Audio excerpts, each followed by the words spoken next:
Salut tout le monde, j'espère que vous allez bien. Je suis ravie de vous retrouver aujourd'hui pour une vidéo point lecture puisque j'ai pas mal lu ce dernier mois et donc je me suis dit pourquoi pas partager ça avec vous en vidéo, sachant que ce ne sera pas la dernière vidéo point lecture puisque je compte en faire une à peu près tous les mois puisque je lis quand même pas mal beaucoup chaque mois. Et par avance je m'excuse si je n'ai pas l'aisance des booktubeuses sur YouTube, mais voilà, c'est ma première vidéo point lecture et j'espère qu'au fil des vidéos point lecture eh bien, je vais gagner l'aisance que les booktubeuses ont. Voilà, donc par avance aussi je tiens à préciser que là je vais vous faire des résumés en vidéo, mais tous les résumés, les vrais résumés, eh bien je vous les mettrai en barre d'informations. Voilà. Donc je vais commencer par ce livre là, il s'agit de Aristote et Dante découvrent le secret de l'univers de Benjamin Alire Sáenz, publié aux éditions Pocket Jeunesse. Alors déjà en termes de couverture je le trouve juste sublimissime, il est vraiment magnifique. En plus vous avez le titre qui est en relief, je le trouve vraiment super beau. Sachant que ce livre, ça faisait à peu près plusieurs mois que je lorgnais dessus, mais malheureusement il n'était pas encore sorti en version française. Et vous savez comme moi que entre la version originale et la version française, il se passe toujours plusieurs mois bien évidemment pour tout ce qui est traduction. Et c'est vrai que j'en avais beaucoup entendu parler sur les chaînes de booktube et voilà, et c'est vrai qu'il me faisait vraiment de l'œil et quand il est sorti en français, eh bien je me suis ruée dessus et je l'ai dévoré et je l'ai adoré. Donc par contre ce livre là c'est plus une lecture du mois de juin puisque je l'ai acheté au mois de juin et je l'ai lu au mois de juin. Donc c'est pas un livre de ce dernier mois mais quand même je tenais à vous le présenter. Donc pour vous expliquer un petit peu l'histoire, donc ça parle de l'histoire de Aristote et Dante bien évidemment, hein, comme l'indique le titre. Donc Aristote, de son surnom Harry, eh bien il a 15 ans, c'est un garçon très en colère puisque son frère il est en prison, ses parents n'en parlent jamais, il est très introverti, enfin voilà, c'est pas du tout le genre de garçon à être très expansif. Et un jour il va à la piscine et il rencontre Dante, et Dante c'est complètement l'opposé de Aristote puisqu'il est expansif, il est drôle, il est sûr de lui, il n'a pas peur de montrer ses émotions, enfin voilà, il est très sociable, vraiment complètement l'opposé de Aristote. Et en fait dans ce livre eh bien on va suivre l'évolution de leur amitié et notamment de leur quête d'identité puisque ça va aller au-delà de l'amitié. Je vais pas vous spoiler mais franchement j'ai adoré ce livre, je vous le conseille très fortement si le résumé vous a plu. Voilà, d'ailleurs allez en voir en barre d'informations puisque je mettrai le résumé de derrière comme je vous l'ai dit tout à l'heure. J'ai vraiment accroché avec ce livre et d'ailleurs je l'ai lu très rapidement parce que même s'il fait 359 pages précisément, eh bien il se lit très rapidement puisque des fois vous avez des chapitres, par exemple le chapitre 4 de la deuxième partie il me semble, eh bien il fait que ça. Voilà, tout simplement. Le chapitre 5 fait que ça. Bon, bien évidemment, il y a d'autres chapitres qui font plus de pages, comme le chapitre 7 qui en fait plusieurs. Mais il se lit très rapidement et j'ai vraiment adoré ma lecture. Ensuite, second livre que j'ai lu. Donc il s'agit d'une trilogie que j'ai commencé il y a maintenant plusieurs semaines. Donc il s'agit de la série After de Anna Todd, donc publié aux éditions Hugo Roman dans la collection New Romance. Donc ce livre là ça faisait plusieurs mois qu'il était dans ma palle, donc dans ma pile à lire. Et puisqu'en fait je l'avais acheté suite après avoir terminé la saga 50 nuances de Grey, comme je voulais rester dans un thème de romance, et eh bien j'avais acheté ce livre là, il est resté très longtemps dans ma pile à lire. Et en fin de compte, un jour, eh bien, je me suis dit pourquoi pas le lire et au final je l'ai dévoré en 3 jours tellement j'ai aimé ma lecture, tellement j'étais en addiction envers ce livre. C'est vraiment un livre que j'aime beaucoup. J'en suis au tome 2, quasiment à la fin. Bon par contre le tome 2 je vais vous en parler après. Et j'ai le tome 3 juste derrière, voilà, qui attend sagement, sachant qu'il y en a en tout 5. Alors de quoi ça parle? Donc pareil, vous retrouverez le résumé en barre d'informations. Donc ça parle tout simplement de l'amour, de l'histoire d'amour entre Tessa et Hardin. Donc pour tout vous expliquer, en fait Tessa c'est une jeune fille qui est très ambitieuse, qui a une vie bien rangée, elle sait ce qu'elle va faire plus tard, elle a un avenir tout tracé, elle a un copain depuis plusieurs années et elle sait qu'elle va se marier avec, elle contrôle tout, elle fait des listes, enfin voilà, elle met des réveils sans arrêt, enfin voilà, elle contrôle vraiment tout. Jusqu'au jour où elle va rencontrer sa coloc de chambre qui est Steph, et Steph est complètement l'opposé de Tessa, à savoir une fille percée, tatouée, d'ailleurs il me semble même qu'elle a les cheveux rouges, donc c'est complètement l'opposé de Tessa, elle adore faire la fête, elle est très fêtarde.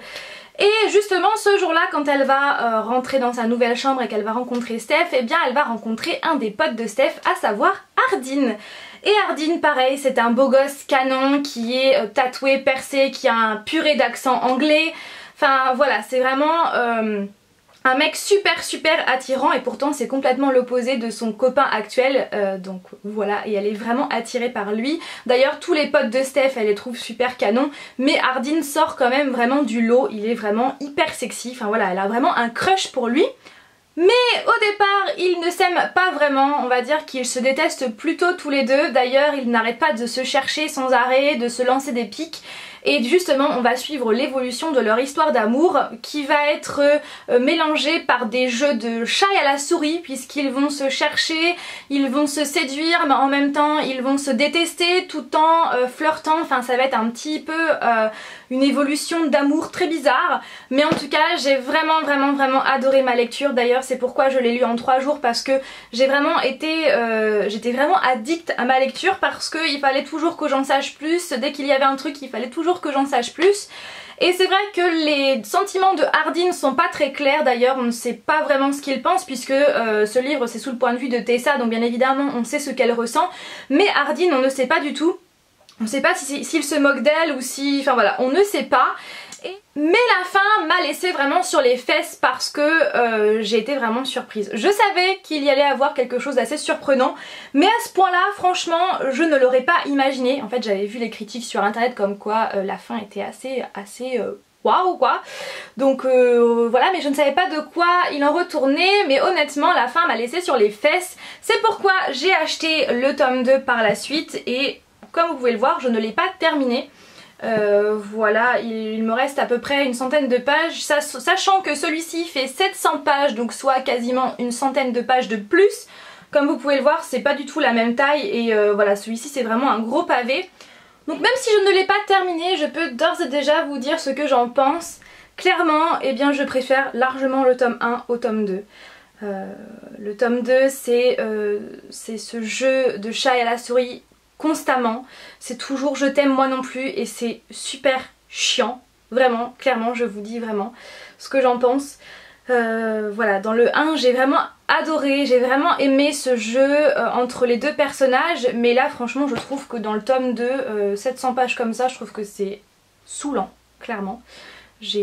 Donc voilà pourquoi je ne l'ai pas encore terminé, et d'ailleurs ça fait assez longtemps que je ne l'ai pas continué. À cause de ça. Et le jeu des personnages m'agace très fortement. Quand c'est pas Tessa, c'est Hardin. On va dire que c'est souvent Hardin, mais Tessa y est pour beaucoup également. Alors souvent j'ai envie de rentrer dans le livre et de dire à Tessa mais ouvre les yeux bon sang. Et quand l'histoire va un tout petit peu mieux, bah, c'est Hardin qui fout tout en l'air, qui pose le problème. Donc quand c'est pas l'un c'est l'autre. Donc ce jeu m'agace très fortement, voilà. Donc apparemment le tome 3 est carrément mieux que le tome 2, en tout cas je l'espère, parce que là franchement 700 pages de comme ça, non c'est bon quoi, stop, c'est beaucoup trop. Dans le 1 ça suffisait carrément, mais là dans le tome 2 non c'est saoulant. Et par contre le seul gros point positif que j'ai adoré dans ce livre, c'est que vous avez aussi bien le point de vue de Tessa que le point de vue de Hardin. Et ça j'ai trouvé ça plutôt pas mal, c'est quasiment un chapitre sur 2 ou tous les 2 chapitres. Et bon bien évidemment on a toujours plus de point de vue de Tessa que de Hardin, mais voilà j'aime bien avoir justement le point de vue de Hardin, parce qu'au moins on sait ce qu'il pense, on sait ce qu'il fait quand il n'est pas avec Tessa, et franchement je trouve que c'est le seul gros point positif que j'ai à dire. Sinon en termes de contenu, le comportement des personnages m'agace très fortement et leur jeu m'agace aussi. Donc en espérant que la fin soit, enfin que le tome 3 et le reste des tomes soit mieux, parce que sinon ça va pas le faire. Et en tout cas il faut que je m'attaque à le terminer. Voilà. Et d'ailleurs le tome 3, comme vous pouvez le voir derrière, il doit faire je crois 400 ou 500 pages, donc il est carrément plus petit que le tome 2. Dernier livre de ce point lecture, il s'agit du fameux livre Grey de E.L. James. Donc vous allez me dire pourquoi tu l'as en 2 fois, tout simplement parce que celui-ci c'est la version anglaise et celui-ci c'est la version française. En termes de couverture ça change pas beaucoup, celui-ci, la version anglaise est un tout petit peu plus petite, après le Grey brillant est pas ici, enfin voilà ça change pas beaucoup. La version française est un tout petit peu plus mat que celui-ci. Mais sinon ça change pas. Ah si, autre chose qui change beaucoup, c'est quand il est dans ma bibliothèque, et bien le grès n'est pas dans le même sens. Mais bon, c'est pas très grave. Alors pourquoi je l'ai en version originale et en version française? Tout simplement parce que à la base, pour tout vous expliquer un petit peu, je vais un petit peu blablater et raconter mon histoire. Enfin bref, quand j'ai terminé en fait la saga 50 nuances de Grey, j'étais assez triste parce que j'ai énormément adoré cette saga et j'avais envie d'en savoir un petit peu plus. Et quand j'ai appris que E.L. James allait enfin reprendre toute la saga, mais cette fois-ci sous le point de vue de Christian, et bien franchement c'était la danse de la joie, tellement j'étais contente. Vraiment, d'ailleurs j'avais posté une photo sur Instagram tellement j'étais contente de cette nouvelle. Et le 18 juin, et bien c'est la version originale qui est sortie. Donc le 18 juin c'est pas anodin puisque c'est la date d'anniversaire de Christian Grey, donc c'est pas un hasard. Et voilà, j'étais tellement contente, et comme je ne pouvais pas attendre jusqu'au 28 juillet, puisque 28 juillet c'était la date à laquelle sortait le livre en version française, et bien je me suis procuré la version originale. D'ailleurs je l'avais précommandé pour l'avoir le 18 juin ou le 19, je sais plus. Je l'ai commandé sur Amazon pour 9 € frais de port compris. D'ailleurs peu de temps après j'ai remarqué qu'il était en vente à l'espace culturel de Leclerc, donc voilà pour celles que ça intéresse. Et voilà, donc du coup je l'ai lu jusqu'à, je crois que je suis à la 90e page il me semble, mais bien évidemment je lis pas aussi vite que quand je lis un livre en français, bien évidemment. Mais j'adore lire des livres en anglais parce que ça permet justement de se perfectionner en fait, donc c'est plutôt cool. Et dès que le 28 juillet est arrivé, eh bien je me suis ruée en librairie pour acheter la version française. D'ailleurs j'étais à Port-Cogolin à ce moment-là, en vacances, quand je l'ai acheté, et je l'ai lu pendant mes vacances. Je l'ai lu rapidement, franchement, tellement j'étais accro. Et maintenant je peux enfin vous dire ce que j'en pense. Ce que j'en pense, eh bien j'ai adoré ma lecture. Vraiment j'ai adoré redécouvrir le tome 1 de la saga 50 nuances de Grey, mais cette fois-ci sous le point de vue de Christian. On comprend mieux les choses, on sait maintenant ce qu'il faisait quand il n'était pas avec Anna, on comprend mieux aussi, et surtout on découvre cet homme d'affaires. Et voilà, j'ai vraiment adoré. On comprend mieux aussi ce personnage qui est très charismatique, même si pour le moment ce n'est que le début. J'attends vraiment le tome 2 avec impatience parce que le tome 2 qui était 50 nuances plus sombre a été vraiment mon préféré de la trilogie, et d'ailleurs c'est dans ce livre là qu'on en a su un petit peu plus, enfin beaucoup plus sur ce personnage, donc j'ai vraiment hâte d'avoir le tome 2 sous le point de vue de Christian Grey. Et j'ai vraiment adoré quoi, j'ai vraiment adoré. Au départ c'est vrai qu'avant de le lire j'avais vu pas mal de critiques en anglais comme quoi c'était assez trash, mais en fin de compte je trouve pas du tout, voilà, et si bien évidemment vous avez lu la saga 50 nuances de Grey, eh bien je vous conseille vivement de le lire parce qu'il est vraiment topissime.